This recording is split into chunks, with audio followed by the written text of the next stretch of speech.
হাজা এই মসজিদ, এটা মসজিদে কেবলাতাইন।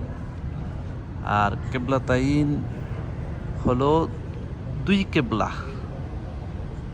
প্রথমে আল্লাহ রসুল যখন মসজিদে আকসাকে কেবলা রাইখা সামনে সালাত আদায় করতেন, তখন কেবলা ছিল এটা, এই যে মিম্বর, আর এটাই যে গেট দেখা যায়, এটাই ছিল প্রথম কেবলা। এই যে এখানে ঘড়ি আছে, নিমকর আছে, এই যে এটা।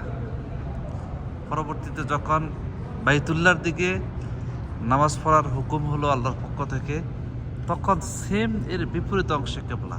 এই যে এখন বর্তমান নামাজ পড়তেছে, এই যে একই মসজিদে দুইটা কেবলা, এই একটা কেবলা, সেম এর অপোজিটে এটা প্রথম কেবলা।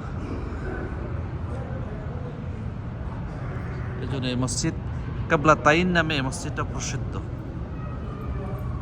যে ইঞ্জিনিয়ার সাহেব, কি অবস্থা? ভালো আছেন? কেমন লাগতেছে? আলহামদুলিল্লাহ, আলহামদুলিল্লাহ, আলহামদুলিল্লাহ। খুবই ভালো লাগতেছে এখানে এসে, এই ঐতিহাসিক মসজিদ। তাহলে ইতিহাসের সাক্ষী হয়ে গেলেন? ইতিহাসের সাক্ষী হয়ে গেলাম, সাক্ষী হতে পেরে খুবই ভালো লাগতেছে। আলহামদুলিল্লাহ। সৌদি আরবে এত সুন্দর একটা মসজিদ, ঐতিহাসিক একটা মসজিদ এসে খুবই আনন্দ ফিল হচ্ছে এবং গর্বিত ফিল করতেছে। আলহামদুলিল্লাহ, আল্লাহ তাআলা সবাইকে দেখার তৌফিক দান করুন। সবাইকে দেখার